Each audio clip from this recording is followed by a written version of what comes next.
A few months ago, I realized something embarrassing. I couldn't remember the last time I had a conversation with my old friends. But when you're feeling lonely, it's easier to message an old friend than make a new one. So stop putting it off. We both know there's people you still think about sometimes. How they've been doing, what are they up to. Maybe you guys weren't even that close, but you should still message them. I had always felt like I was excluded from this typical texting and socializing. Empty message apps, no people reaching out to me, or on the super rare occasion they did. There wasn't a real conversation or anything, just a few messages max. But I realized the only reason why I wasn't experiencing that was because I was never the one trying to make it happen. I've been contacting all of my old friends. I haven't had a single negative outcome. Only a couple people where it felt like forced small talk for a few texts. Then I got to know what I wanted and didn't manage to make it into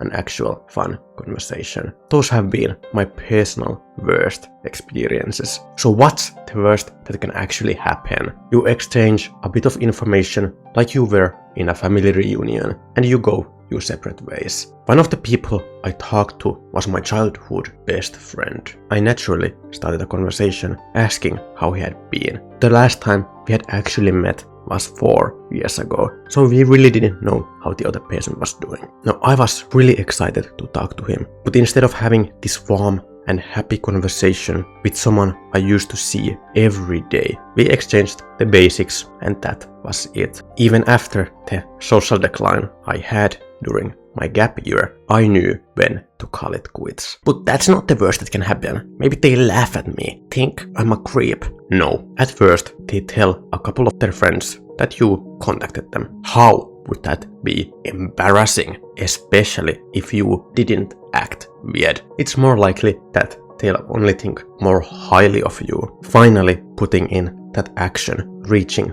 out, not just waiting. The best conversations I had were largely with people I didn't expect, ones I hadn't talked to in years, people I wasn't even close with, simply sat next to in class, but you could tell they actually wanted to talk after a few messages. We would text till 2 a.m. They would bring up random topics which showed they wanted to continue the conversation, actually share ideas, ask you questions. I do the same. When you actually talk to people about things you want to talk about, that preferably you both want to talk about, the conversation goes through so smoothly. You'll be able to crack so many jokes, bring up random topics and have so much fun by just talking, getting to see other people's perspectives and opinions, roasting them, joking around. That will have you smiling for a while. A lot of the people I texted actually started texting me later, sending messages randomly weeks after just to talk. People I previously hadn't even thought about. That felt a bit surprising, but good. Made me realize